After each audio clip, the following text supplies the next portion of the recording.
सुनील जी कैसे हैं?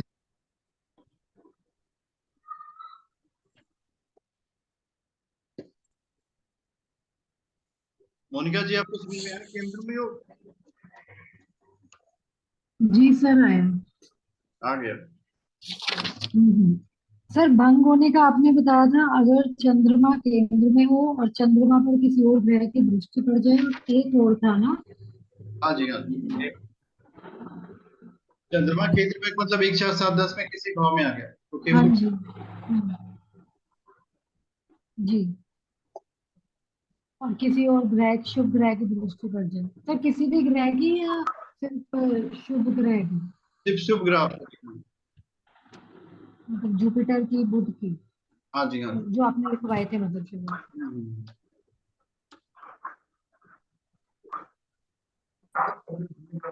सर मैं एक चीज पूछ रहा था। सर अगर क्या कहते हैं, जैसे इसमें प्लूटो नेपच्यून होता है, तो, अगर ये वाला उसमें आता है, क्या कहते हैं उसे, काल सर्प दोष में, तो सर देखा जाएगा इसमें या नहीं देखा जाएगा? प्लूटो नेपच्यून को मत देखना, हमें भारतीय ज्योतिष में प्लूटो नेपच्यून नेपच्यून नहीं है। बाकी सब एक तरफ है राहु केतु के, पर जो प्लूटो नेपच्यून है वो आगे की तरफ है, तो उसमें नहीं लगेगा ना? नहीं नहीं, या उसको मत लगेगा देखो। उसमें? प्लूटो प्लूटो नेपच्यून को डिलीट कर दो चार्ट से, उसको मत देखना है, देखना नहीं। हम भारतीय वैदिक ज्योतिष में इसको नहीं इंक्लूड करते।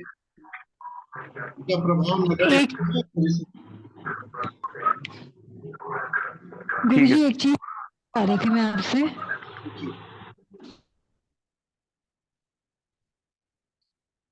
अनम्यूट करके बोलिए, एक एक लोग बोलेंगे तो आवाज ठीक जाएगी।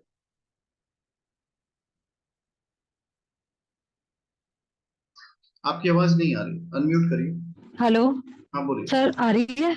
आ रही। सर एक चीज मैं पूछ रही थी, आपने जैसे कहा कि शुभ ग्रहों की दृष्टि पड़ती है, लेकिन अगर किसी कुंडली में कोई ग्रह अगर जैसे वक्री वाला सीन हो जाता है, तो वो काउंट होता है फिर? उसको काउंट करना है। करना है?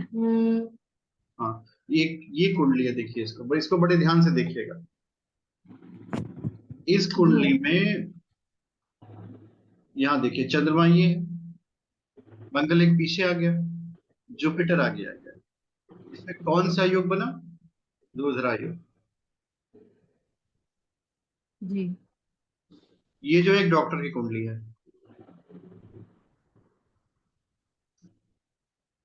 तो जो सूत्र है उसको जब आप प्रैक्टिकल लाइफ में लगा करके चेक करेंगे, जैसे जो ध्रुधरा योग का परिणाम होता है, ध्रुधरा योग का परिणाम डॉक्टर होना नहीं है, ये दिमाग में नहीं रखना है। अच्छा। हाँ। दुर्धरा योग का परिणाम क्या है कि एक व्यक्ति को सुख की प्राप्ति हो, मीन्स उसके पास वो साधन आएंगे जिससे वो जीवन में समाज में सम्मान प्राप्त कर सकता है, अच्छा वैवाहिक जीवन जिएगा, घर होगा, मकान होगा, वाहन होगा। अब जैसे अगर कोई कहे कि मैं डॉक्टर हूँ, तो आप अगर आपको उसकी कुंडली देखनी है तो आप उसकी आर्थिक स्थिति के बारे में क्या इमेजिन करोगे? तो सोचोगे ना कि अच्छी स्थिति में होगा ये व्यक्ति, लोग इसको रिस्पेक्ट देते होंगे, इसके मित्र होंगे, दोस्त होंगे, शादी अच्छी घर में हुई, ये सारी चीजें आ गई सिर्फ एक वर्ड डॉक्टर होने से। वही काम दुर्धरा योग का होता है। अगर चंद्रमा से आगे और पीछे वाले हिस्से खाली नहीं होते हैं तो मानसिक स्थिति में बैलेंस होता है। अब चंद्रमा से जितनी दूरियां ग्रहों की बढ़ती जाती है ना, मन का फैलाव बढ़ गया। जिस व्यक्ति में एकाग्रता होती है वो जीवन में उस व्यक्ति की अपेक्षा ज्यादा सफल होता है, जिसके अंदर एकाग्रता नहीं होती। इस बात को आप मतलब बहुत ध्यान से समझने का प्रयास करिए कि अगर आपने अपने जीवन में सफलता को अपना बना लिया कि मुझे जीवन में सफल होना है, तो उसके लिए कौन सा प्रयोग करना है? कोई भी एक काम लगातार करें, तो उस फील्ड की आपके पास एक्सपर्टाइज आ जाएगी। Now you are the most known person in that field. यही है सफलता का रस, और कोई विशेष गुण व्यक्ति संपन्न संसार में नहीं आता। हमें एक दिशा चयन करनी है और उस दिशा में अपनी सारी ऊर्जा डाल देनी। ये यहीं से सक्सेस आती है। अगर आपको ये समझना हो कि दुर्धरा योग क्यों व्यक्तियों को इस तरह का परिणाम देता है, क्योंकि मानसिक एकाग्रता बढ़ जाती है। चंद्रमा के दोनों तरफ दो ठुकरा आ गए, अब वो जिस राशि में बैठा उसका फोकस हो गया, मन का फोकस होगा भाई, किसी दिशा में जाएगा तो एक ही दिशा में जाएगा वो। और यही जब दूरियां बढ़ जाती हैं केंद्र में योग हो गया, इधर उधर फैलाव हो गया, मतलब पूरी आप ऐसे कह सकते हो कि उसकी प्रतिभा जो है दिशाहीन हो जाती है, डायरेक्शनल लेस स्किल हो गई। अब आपके अंदर अगर दिशाहीन स्किल हो जाएगी तो क्या करेंगे? आज गाना गाएंगे, कल तबला बजाएंगे, परसों सितार सीखने चल जाएंगे, और दो दिन बाद आप किसी एक्टिंग स्कूल में चले जाएंगे, चौथे दिन कहेंगे हम प्रोडक्शन हाउस खोल लेते हैं। तो अब इसमें आपको कोई सफलता मिलेगी? बिल्कुल नहीं मिलेगी, क्योंकि किसी फील्ड की एक्सपर्टाइज आपके पास तो ही नहीं। सो दूरधरा नमस्कार सर। नमस्कार नमस्कार, आपका स्वागत है। दूरधरा योग जो है व्यक्ति को एकाग्रता देता है, कॉन्सेंट्रेशन देता है। तो जो अब अपनी प्रतिभा के अकॉर्डिंग उसने जिस फील्ड का चयन किया, पूरी एकाग्रता के साथ उसमें जाएगा। जब जाएगा तो सफल होना तो निश्चित है। और एक बात याद रखिएगा, आज के समय की सफलता आपकी मेहनत पे नहीं निर्भर करती है। It doesn't depend on your work, क्योंकि आपकी दिशा में कितने लोग मेहनत कर रहे हैं उसमें सबसे ज्यादा जो है उस पर डिपेंड कर रही है। दिस इज द ओनली, ये जो कॉम्पिटिटिव वर्ल्ड यूज किया जाता है ना, अब एक ही दिशा में सारे लोग जा रहे हैं, I want to be IAS. आप अकेले तो बनना नहीं चाहते, आपके साथ 1 लाख लोग हैं जो आईएएस बनना चाहते हैं। अब उन 1 लाख लोगों में जिसकी कंसंट्रेशन, एकाग्रता, स्किल, लक सारा फेवर कर रहा है वो बन गया, बाकी के क्या हुए? बाकी को तो अपनी दिशा बदल लेनी पड़ेगी। तो जीवन में ये सार बहुत मुश्किल होता है, मतलब सभी लोग ज्योतिषी पढ़ना चाहते हैं। इस ग्रुप में व्यक्ति 2-3 ग्रुप में मैंने शेयर किया, पर 9 से 10 के समय सब लोग व्यस्त रहे, कुछ लोग वीडियो देखेंगे, पर जो लोग तन्मयता से लगे रहेंगे वो कुछ ना कुछ पा जाएंगे, और जो लोग नहीं लगेंगे उनको लगेगा कि मैंने कुछ सीखा नहीं। तो ये बहुत महत्वपूर्ण भूमिका निभाता है। ज्योतिष का प्रभाव जो आप देखेंगे ना, वो ग्रहों की स्थितियां ही बनाती हैं। कभी कभी कुछ लोग इतने तर्कविहीन हो जाएंगे, कहेंगे मैं इस पे विश्वास नहीं करता। तो आप जीवन में वो क्यों नहीं बन जाते जो आप चाहते थे? कोई ना किसी न किसी फोर्स ने आपको रोका। और कभी कभी जीवन में ऐसा होता है कि बिना मेहनत के कहीं हम पहुंच जाते हैं। जो हमारी पास्ट के कर्मास होते हैं, जब वो फ्रूट में कन्वर्ट होते हैं तभी रिजल्ट आता है। तो ये सारी चीजें जब आप एस्ट्रोलॉजिकली लॉजिकली एक्सप्लेन करेंगे ना, तब आपको समझ में आएगा कि दुर्धरा योग अच्छा कैसे किसी की सहायता कर सकता है, सुनफा कैसे करता है, अनफा कैसे करता है, केमद्रुम योग परेशानी का कारण क्यों बनता है। अब जैसे केमद्रुम योग के परिणाम में जातक जो है वाचाल हो गया, अब किसी भी व्यक्ति को वाचाल कर दिया जाए तो वो समस्या का कारण बनेगा। उसके पास ना उसका पुत्र रहेगा ना पत्नी रहेगी, तो जाहिर सी बात है आपको घर छोड़ के जाना पड़ेगा, विदेश हो गया आपका गमन। और दीर्घायु क्यों होती है? क्योंकि इनको किसी बात की चिंता नहीं रहती। ये जो आयु का संबंध है ना, व्यक्ति की चिंता से है। अब आप सोचेंगे कि हमारे पास बहुत बड़ी जिम्मेदारी है, चिंता हो गई। अब ये जो केमद्रुम वाला योग है, ये क्या सोच रहा होगा? इसके पास कोई जिम्मेदारी नहीं है, इसके जीवन में जो दुख आया सब भगवान ने दिया है। मतलब इतनी इरिस्पॉन्सिबिलिटी आ जाती है, इनको जगाते रहेंगे नहीं जागे, आराम से सो रहे हैं, निश्चित होंगे, उम्र बढ़ती चली जाएगी। ये भी साइंटिफिक है, दिस इज नॉट इलॉजिकल। आप देखना, घर पे एक बछड़े को बांध करके खाना खिलाइएगा, बैल कभी मतलब बहुत मोटा तगड़ा नहीं होगा।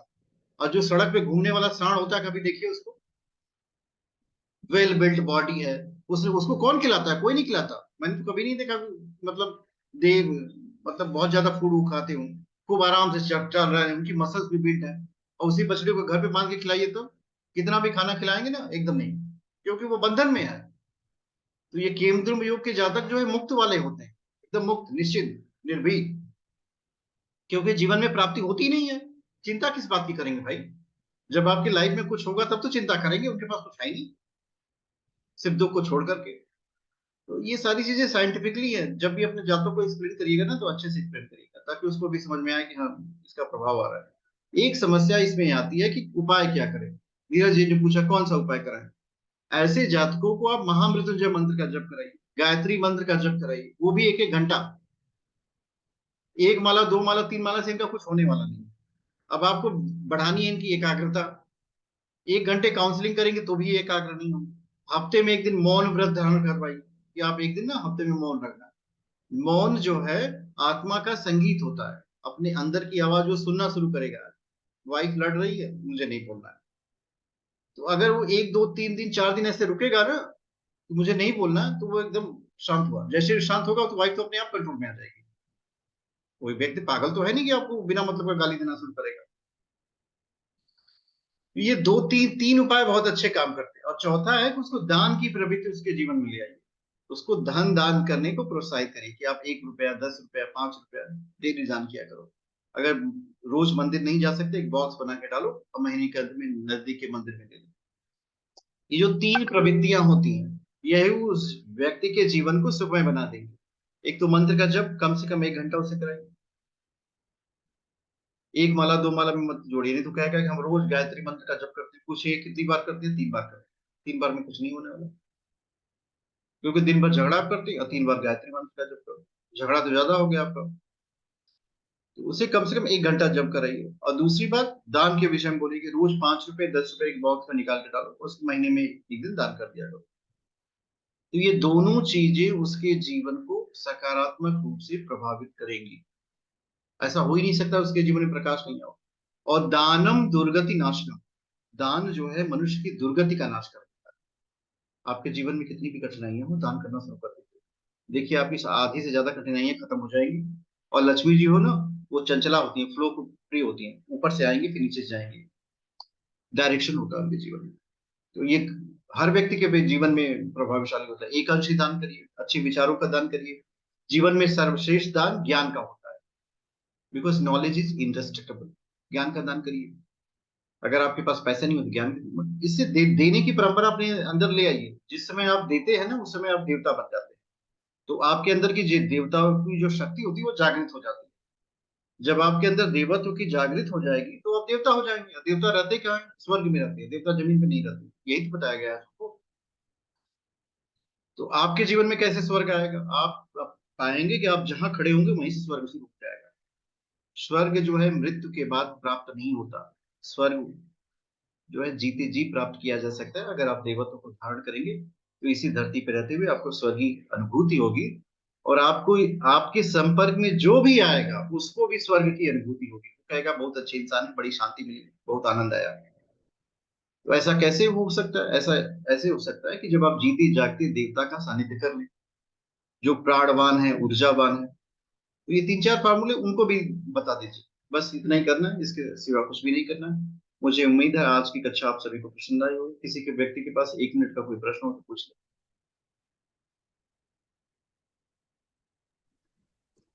गुरुजी ये केंद्र में और मेरी कुंडली में है। आपका भाग्य हुआ कि हो गया? हाँ जी। आपका केंद्र में योग भंग है कि केंद्र में योग काम कर रहा है? हाँ मैंने सर तभी आपसे ना वक्री का पूछा था, क्योंकि जुपिटर की 5वीं दृष्टि है लेकिन जुपिटर उसमें वक्री है, इसलिए मैं पूछ रही थी कि वो फिर वो भंग हो जाता है। वो भंग हो गया। ठीक केंद्र में है। योग काम नहीं कर रहा है। देखिए आप ज्ञान के सागर में गोती लगा रही हैं। केंद्र में वाला हाँ ये नहीं होता है। जी आप जी जी, सोच सोच ये के तो सही है। अनायास नहीं नहीं ये कौशल है नहीं आपके अंदर। तो आपका हाँ नहीं केंद्र वो में योग नहीं भंग है। हो गया। सर मुझे थोड़ी सी काउंसलिंग की जरूरत थी आपसे। किस तरह का काउंसिल चाहिए? आप तो स्वयं विद्वान व्यक्ति हैं। आपका आत्मिक तेज नहीं बढ़ा। नहीं सर, ऐसी बात। हाँ, बताइए क्या करें जीवन में? सर सर मेरा थोड़ा सा ना कंसंट्रेशन जैसे लगता है, थोड़ा टाइम निकल जाता है, जल्दी बहुत जल्दी आता है और बहुत जल्दी चला जाता है, आता जाता रहता है, तो इसके लिए मैं क्या करूँ? साधना करिए तो क्या करें? इसके लिए हाँ सुबह, सर वही है, मतलब थोड़ा सा। ये पूरा जीवन ना, आप ऐसे समझो कि अगर हम श्रीमद् भगवद गीता का 18 अध्याय पढ़े तो एक दिन ऐसा आएगा कि 18वां पढ़ लेंगे। ये तो हो सकता है। लेकिन अपने को पढ़ना शुरू करते हैं तो हर रोज ऐसा लगता है कि हम किसी नए व्यक्ति से मिल रहे हैं। हमारे अंदर भी एक व्यक्ति है जो बोलता है, खाता है, पीता है, सोचता है।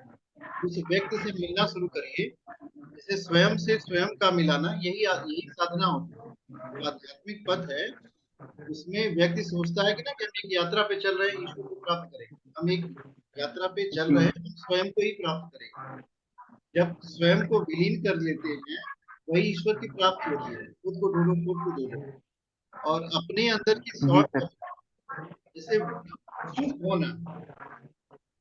जीवन में जो व्यक्ति सबसे ज्यादा चुप है उसकी बड़ी खोज की। तो कहीं ना कहीं प्राप्तियां चुप्पी से भी आती है। अब संसार का सुधार करना हो तो पहले अपना ही सुधार करो। अब घर भर की सफाई करनी है तो खुद ही झाड़ू करो। बड़ा कठिन संसार इसीलिए बन जाता है। सन्यासी होना बहुत आसान है, सारे घर के लोगों को छोड़ करके बाहर निकल जाइए। गृहस्थी होकर के साधना करना बहुत कठिन कार्य है।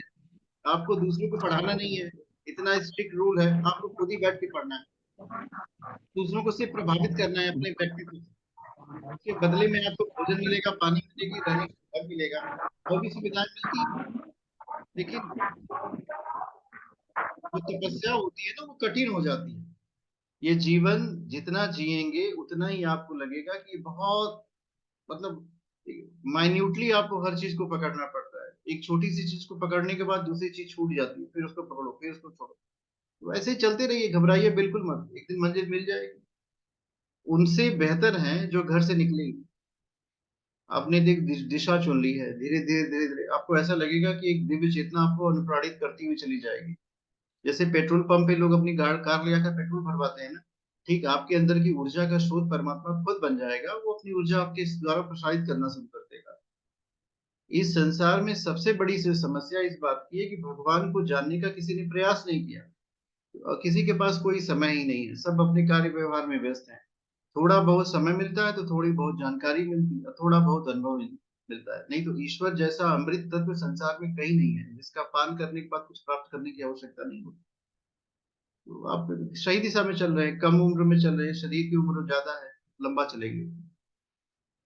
इस जीवन में शरीर का भी तो साथ चाहिए। कोई व्यक्ति अगर 70 साल में भगवान की प्राप्ति करने का प्रयास करेगा तो हो सकता है 1-2 साल उसके पास उम्र बचेगी। जो पहले से चला है तो कम से कम शरीर मजबूत होगा, बलिष्ठ होगा। जितना वो व्यक्ति नियंत्रित होगा उतना जीवन में आगे बढ़ेगा। उगते हुए सूर्य के पास ना संभावनाएं बहुत होती है। तो आप तो एकदम संभावनाओं के समझ लो सागर हो, इसलिए घबराओ बिल्कुल मत, जीवन में बहुत आगे बढ़ो। आज की कक्षा का सत्र हम लोग समाप्त करते हैं। पुनः अगली कक्षा का हम दे देंगे। आप लोग नित्य पढ़ते रहिए, इसी तरह आगे बढ़ते रहिए, और वीडियो को 1-2 बार देख लीजिएगा तो एक बहुत महत्वपूर्ण सूत्र आपके दिमाग में आ जाएगा। तो रिकॉर्डिंग सर पहली क्लास का आया नहीं, लेकिन सर आप भेज दिया है? मैंने भेज दिया, फिर से रीसेंड कर देंगे आपको, उसी यूट्यूब चैनल हाँ। पे आपको मिल जाएगा। डेट नहीं लिखी मैंने पहले बार, ऐसे ही कर अच्छा सर भेज दिया, मिला नहीं मेरे को एक्चुअली। भेज देंगे, फिर से भेज देंगे। हाँ सर ठीक है।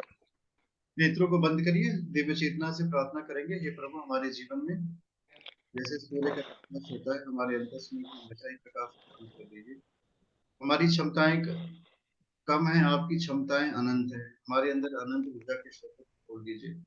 ओम देव शांति अंतरिक्षकम शांति पृथ्वी शांति राप शांति औषधय शांति वनस्पतय शांति ब्रह्म शांति सर्वम शांति। ओम सर्वार्थी ओम विश्वानि देव सवितर दुरितानि पराशुव यद्भद्रं तन्नाशु। ओम